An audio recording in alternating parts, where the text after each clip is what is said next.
Good evening, I'm Sarah Sapsanama. Let's begin with the headlines of the hour.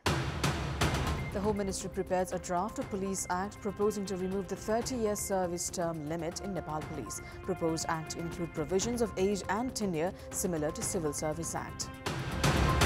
Nepal Tourism Board, the state's entity responsible for promoting tourism, lacks focus. The relevance of the body in question.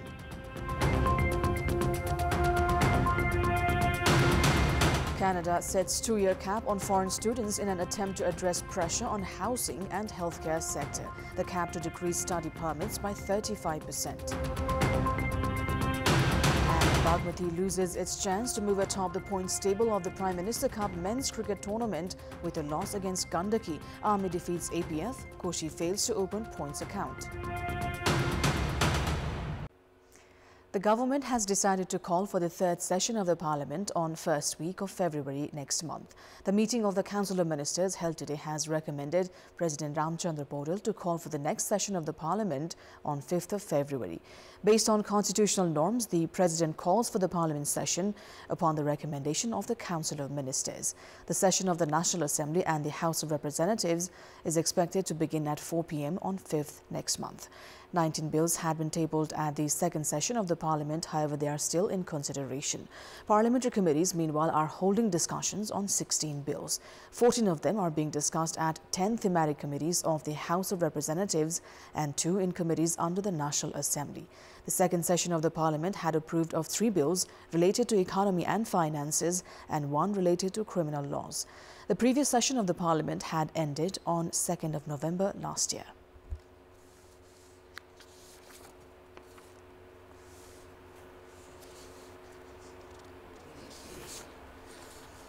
The main opposition, CPN-UML, has submitted a 751-point demand letter to the government as the party chair KP Sharma Oli and top leaders met with Prime Minister Pushpakamal Dahal today. The party has said all the demands in the demand letter are concerned with the issues faced by the locals in the Mid-Hill region. The party has also said the demands were finalized by incorporating feedbacks collected from the locals following interactions during the party's campaign held in November-December last year. CPN-UML has said the letter also includes solution to the problems and future possibilities. The problems concern 46 areas in the Mid-Hill region, according to Deputy General Secretary Pradeep Gewali. हामीले चाहिँ मध्य पहाडमा देखेका विकासका सम्भावनाहरू समेत समेटेका छौं, जसमा पूर्वाधारका दृष्टिले मध्य पहाडमा धेरै कामहरू अगाडि बढेको, यसले ठूलो सकारात्मक परिवर्तन पनि ल्याएको, कृषि फलफूल र पशुपालनका दृष्टिले असाध्यै उर्वर क्षेत्रको रूपमा यो रहेको, जलस्रोतको भण्डार भएको, पर्यटनको असाध्यै सम्भावना रहेको, खानी र खनिजहरू पनि रहेको हिसाबले चाहिँ मध्य पहाड समृद्धिको एउटा सेन्टर बन्न सक्छ, हाम्रो त्यो निष्कर्ष छ। The highest number of issues among those included are from Koshi province at 170, followed by Gandaki province with 161, Sudur Paschim with 135, Bagmati with 113, Karnali with 89, Lumbini 75 and Madhesh 8. In response to the demand letter, Prime Minister Pushpakamal Dahal has assured the problems will be addressed through the budget, policies and programs for the next fiscal year. Now, the largest party of the Parliament, Nepali Congress, is among the ruling alliance parties after it joined hands with Prime Minister and CPN Maoist Centre Chair Pushpakamal Dahal. Although Premier Dahal leads the government, Congress is a major part of it. Therefore, the party must also be accountable towards the government proceedings. However, Congress President Sher Bahadur Dewa has remained silent on questions raised over government works. As per the agreement reached between the ruling alliance, Dewa will become the Prime Minister after 2 years. Premier Dahal has been making efforts to reshuffle the cabinet after being discontent with the works of the ministers. However, Congress President Dewa has made no remarks in this regard. Dewa had made no remarks on the Lalita Niwas land scam as well, likewise fake Bhutanese refugee scam, sales of NCL shares, cases of gold smuggling, border disputes with India and evaluation of ministers, among others. Dewa will be appointed the Prime Minister after 2 years as per the agreement with the ruling alliance. He has remained busy with internal disputes as he has been accused of favouring only those in his faction.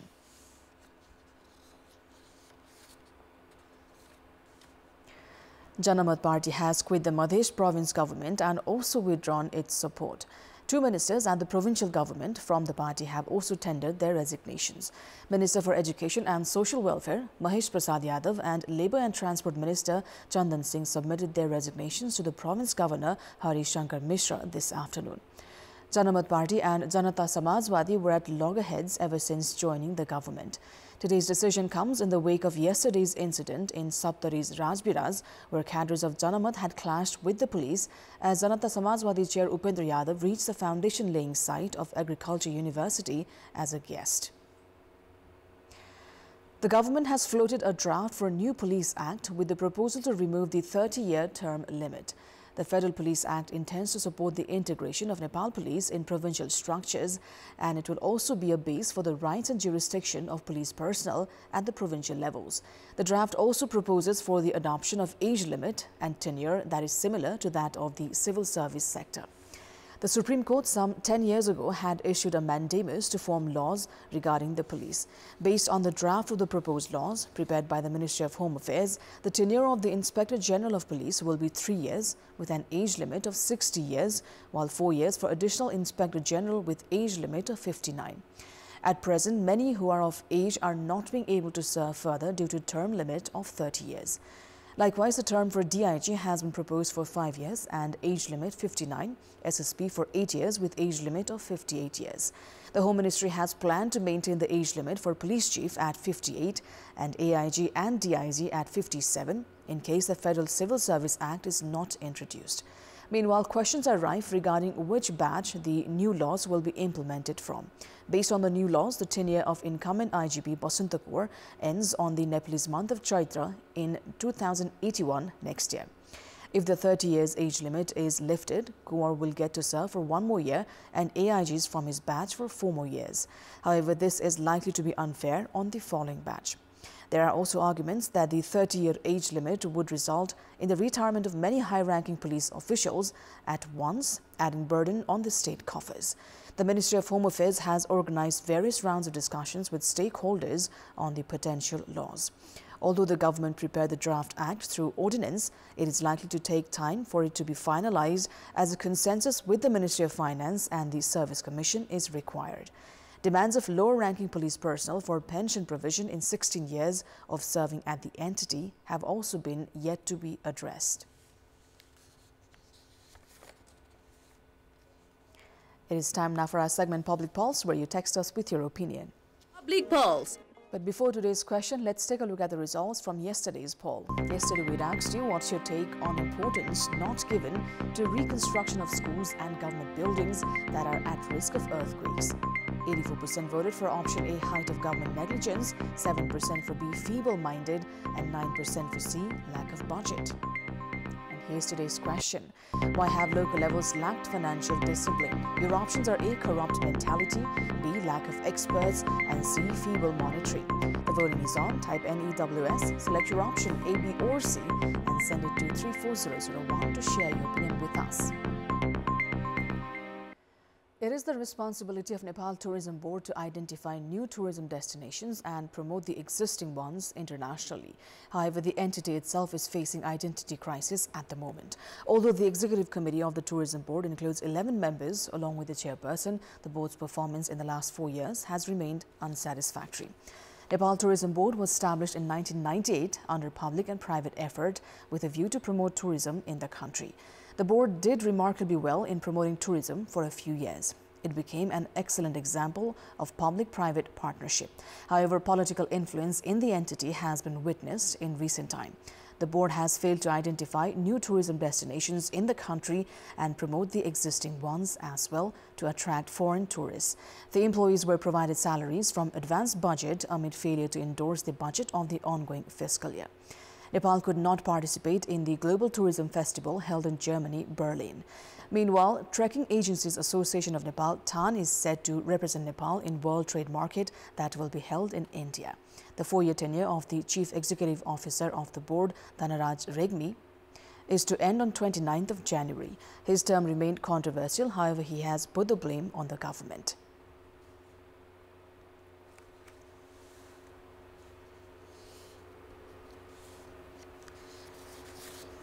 And in this context, in our Public Voice segment, today we've asked people in several provinces What has the government done to promote tourism sites in their region? Let's take a look at what they had to say.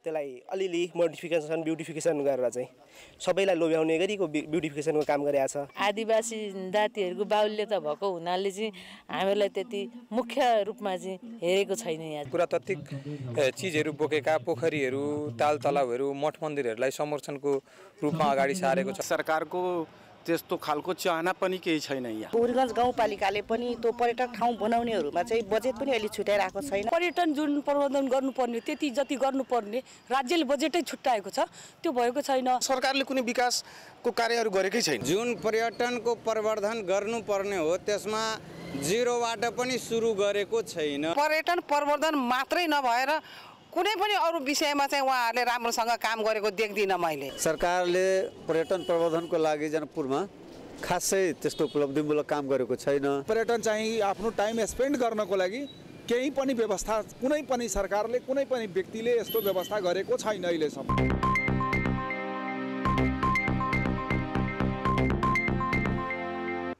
Let's move on to international update.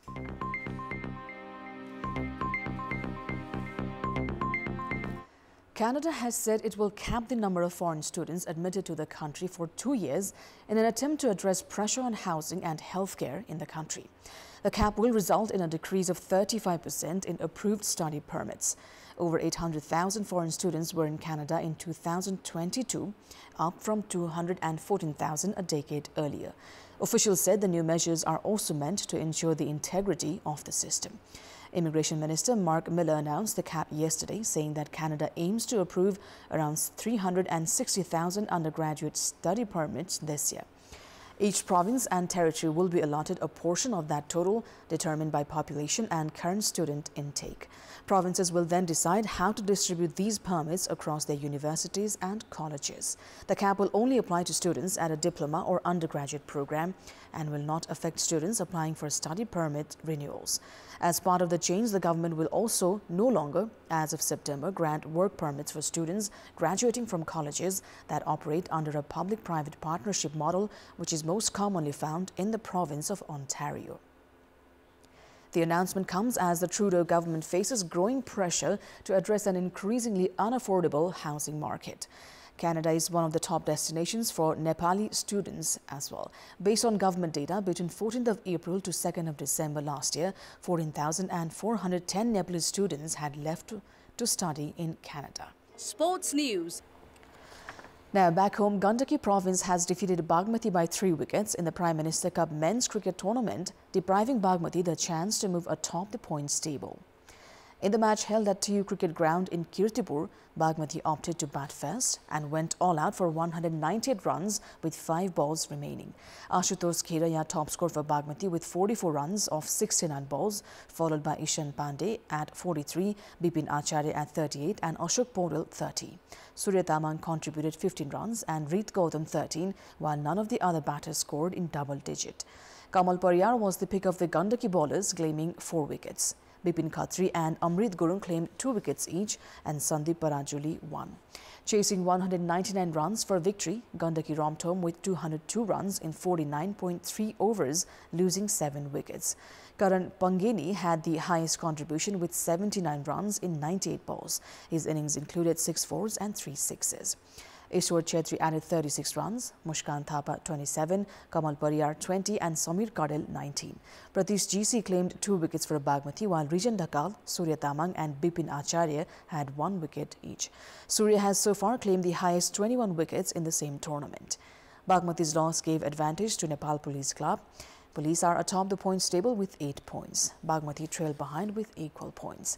Gandaki meanwhile are in the 8th position with 4 points.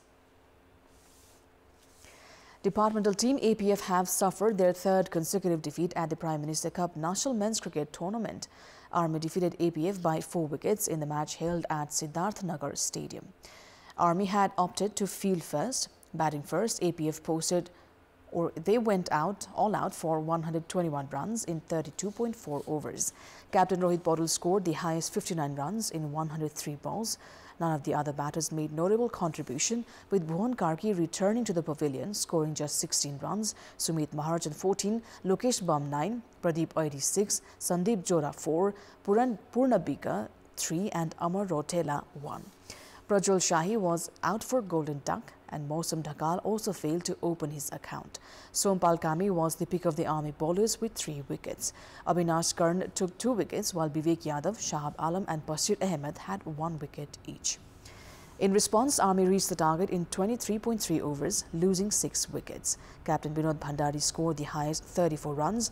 Basir Ahmed contributed 18, Kushal Malla added 19, Imran Sheikh 16 and Santosh Karki 11. Ramesh Kurmi claimed 2 wickets for Police, while Mausam Dhakal and Rohit Paudel took 1 wicket each. With today's win, Army have collected 6 points from 5 matches. APF are in the 4th position with 4 points from 5 matches. Likewise, Koshi Province were handed their 7th defeat at the Prime Minister Cup Men's Cricket Tournament today. In the match played in Mulpani Cricket Ground, Karnali Province defeated Koshi by 6 wickets. Karnali had won the toss and chose to field first. Koshi went all out for 151 runs in 34.3 overs. Sujan Thapalia scored 73 runs for Koshi innings. However, that was not enough to collect any respectable total, as none of the other batters made notable contribution. Towards bowling, Dinesh Adhikari claimed 4 wickets, Prakash Jaisi 3 and Diwan Poon 2. Chasing a victory target of 152 runs, Karnali scored 153 runs in 28.3 overs as Arjun Gharti scored a half-century, Bipin Shahi contributed 28, Nishal Rawal 21 and Himanshu Shahi 24. Captain Rabindra Shahi added 12 runs and Prakash Jaisi was bowled out for 6. Hemant Rai was the pick of the Karnali bowlers, picking 3 wickets. With the win, Karnali have collected 6 points from 6 matches. Koshi is at the bottom of the points table, unable to open its points account.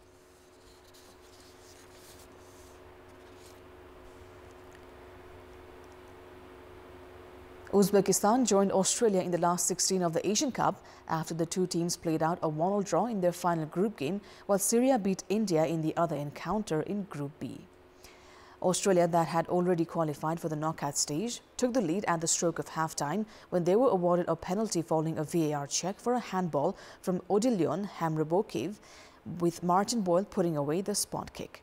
However, Uzbekistan equalized in the 78th minute when Azizbek Turungboyev climbed over the defense to head home Jaloluddin Masharipov's cross at the far post. In the other group game, Syria beat India 1-0 after Omar Kribin, the 2017 Asian Footballer of the Year, netted in the 76th minute to give the Middle Eastern side their first goal of the tournament.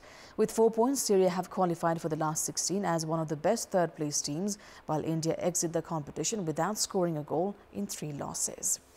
And that is all for the moment. Thank you for watching. Good night.